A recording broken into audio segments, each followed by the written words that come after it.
back. While many plans are changing because of the pandemic, one thing we can still do is get outdoors to enjoy nature. Yeah, and there is a place right in our backyard brimming with beautiful sights. It's the Pittsburgh Botanic Garden, where social distancing is a delight.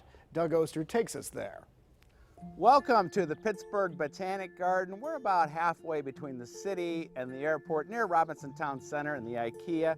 And the garden is back open, which is exciting, and this place is growing like crazy. I'm going to introduce you to Keith Kaiser, Executive Director. Keith, it's got to be a great feeling to be back open. It sure is, and hi Doug, glad to have you back here. It's really a great thing. We've been really enjoying the last period of time, last week or so we opened to welcome back the visitors, and they've been coming in droves.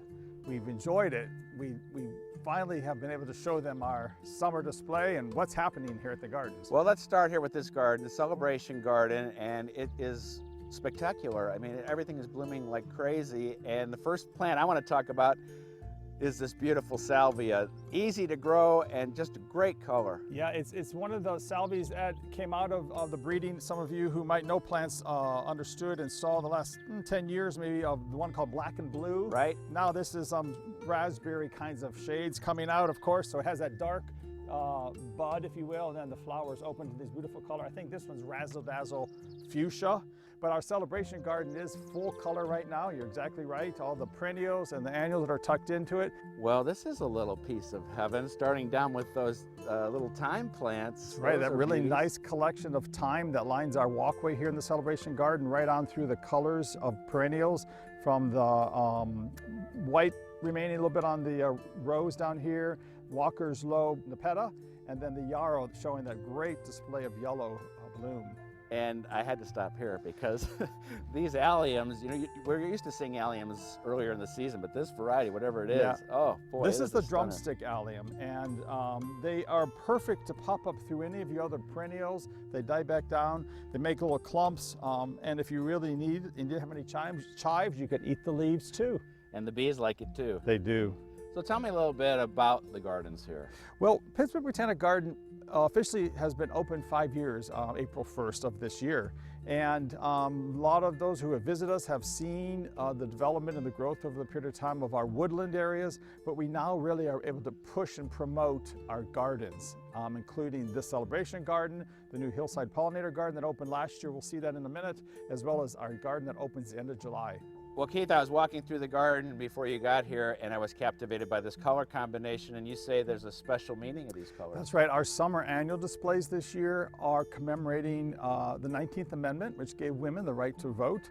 And we, as well as many other gardens, both here locally and across the country, I really took that concept to heart. And it's a yellow, white, and lavender, or kind of purple colors. Nice way to have a theme connected to our displays, as well as honoring something that's very important. Now you know how much I'm into pollinators. I can't wait to show people the Hillside Pollinator Garden. Yes, so that new garden concept, Pollinator Garden's on our way. Keith, I've been hearing about the Hillside Pollinator Garden for at least 3 seasons, and here it is. It is. It's really, really great to have this here. And you know, besides providing habitat for insects and pollinators, butterflies, and all the connection to our plants, it also serves a place for us as visitors to the gardens to see up close. Just a colorful garden, as well as a place for people to see and learn. Part of our main feature right now. Well, Keith, we're in the Garden of Five Senses. What does that mean? It means it's a great place to come outdoors and see Acre and a Half new garden that opens the first part of August, where everyone, children, adults, it's for all. And there's things to do by using your senses. So there's soothing sounds and digging in and let's go and all kinds of fun things to do, including kaleidoscopes and future spider climber webs and fun activities in the garden. So lots of things to do. Talk a little bit about how people can visit the garden.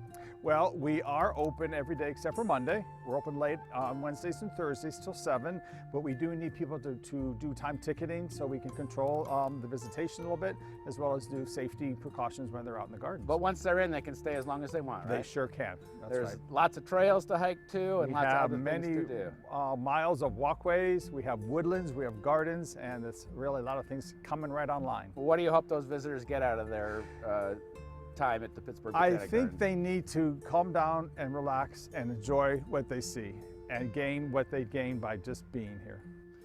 The Pittsburgh Botanic Garden is one of Pittsburgh's jewels and something you should see. Back to you in the studio.